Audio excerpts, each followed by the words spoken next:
How's it going, everybody? My name is Bo and I'm a home theater enthusiast, and in today's video we're going to be tackling stage 2 of my front wall makeover for my dedicated theater room.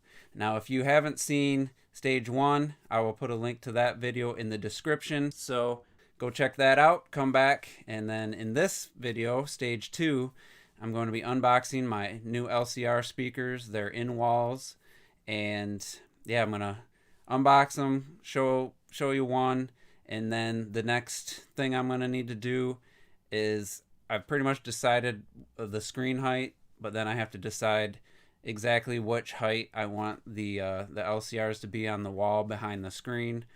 I have a pretty good idea what I want to do.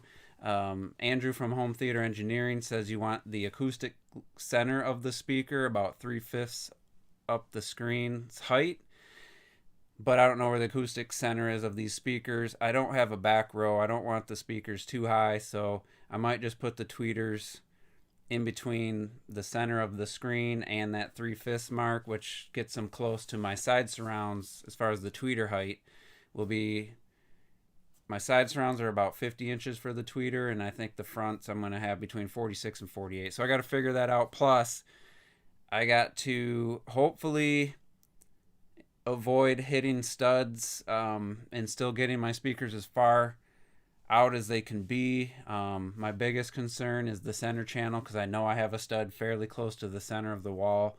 I think it'll be fine to have it off center, but yeah, so first thing up, I'm gonna go unbox the speaker. Well, I'll show you one. I'm not gonna unbox them all on camera, and then I'm gonna bring them in the room, kind of break them in a bit while I still decide on where they're going to be mounted. So I'm just going to have them sitting leaning against the wall, which I'll show a video of that. But let's go get it unboxed. So we'll cut to that right now, and we'll see you in the other room. All right, so I'm in my workshop, and I have here a trio of Polk Audio 265 LS in-wall speakers, and this marks the first time I'm changing out my front stage in my theater room since 2008, so just about 14 years, so I'm pretty excited and a little worried because I love the tower speakers. My Polk RTI 10s have been amazing. They're incredible speakers, so I'm a little bit worried about what these in-walls are going to do, but yeah, so I'm going to switch the camera to a better angle. We'll do an unboxing of the one, quick overview, and then we'll go from there, so stay tuned. So here we are. I already cut the tape. These are open box, but I bought open box before. This is from Safe and Sound HQ. I bought my receiver, my side surrounds, and now these LCR from them, and had a great experience every time. Their open box basically just means someone looked at the speaker. That's how my side surrounds were. So we got the template, the manual, just like the 65 RT side surrounds I have. It's the same order. We got the grill, which I won't be using, and then we got the speaker here. So it's pretty large. I'm gonna cut the plastic off and cut right back. Alright, so let me just look at the viewfinder, make sure you can see it in all its glory. It has this port blocker if you want to make it more of a sealed. So yeah, it's a very good looking speaker. It is plastic. You have a aimable tweeter, 1-inch ring radiating tweeter, two 6.5-inch drivers, one for mid and bass. You got to switch some filters. Yeah, these things, just like my side surrounds, these were not installed. They're still factory. So I don't know what considers an open box with these guys, but so far saved $120 going this option. Yeah, so that's a good looking speaker. So I'm going to take all the other two out of the box. I'm actually going to go set them in the room. So here they are in the room, and I just put them under the screen just to have some audio coming while I was still just finalizing making sure I had the screen height exactly where I wanted. Actually looked pretty good, and you know, if I had to, wouldn't be a bad option to have speakers below the screen and then tilt it up. But anyway, unhooked them, got them out of the room so I could remove the screen. And actually that screen in this shot doesn't look too bad. I painted the border, made it a true 235-1. Yeah, and just 4 screws are holding it in place. I took her down, and then gonna measure on the wall for the cutouts and get the speakers in place. And yeah, that's next. So we'll see you in a second. So quick update. I have the center channel cut out and the right cut out. We'll get to that in a second. My biggest fear was that the center channel was going to have to be off center, because I thought the stud was on the left of this box, but it's actually on the right. So I got this thing just about as close to center as possibly you could get, which I'm super excited. I was like, I literally fist pumped. I also patched up some old holes from my old projector screen mounts from years past. But I hit a complication. I knew this was here. This is a stud. My options were push the speaker 2.25 inches to the right, which this is basically the edge of the screen. So then the frame goes out 3 1/8. I would have to have the edge of the speaker out here, so a lot of it was going to be, even though the screen's 4 inches off the wall, a lot of the woofer and almost to the tweeter was going to be firing directly at the back of the frame. So I decided to go the hard way, which I might regret it. I have to cut this stud, all the way back to the wall, which I can't do with a Sawzall because Sawzall goes too far forward, will hit the cement. So a little snag. I didn't want to compromise. The only benefit to pushing the speaker out would have been to just have my soundstage that much wider, because I would have done the same for the left speaker. But I'm going to go with this. So we'll see how I feel about that decision after I try to get this stud cut. So I'll cut back when that's done, or maybe once I have the speakers. I'm going to wait to install the center channel and stuff till I sand the patching that I did on the wall. So yeah, this is just a little quick update, but I'm super excited that the center channel is going to be center to the wall. So all right, we'll see you on the next update. Well, I got the stud out. It was a bit of a pain, but actually the Sawzall worked to cut it flush, but then I realized there was going to be a mount on the speaker, so I had to cut that bottom one below. But yeah, I got the speaker wire pulled through. On the left one, I had to drill a hole up above to pull it through and reach my hand up inside the insulation and get it. But yeah, I got the 3 holes cut.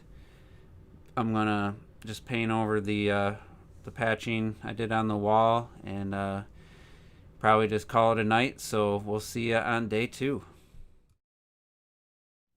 Well, we made it to day 2.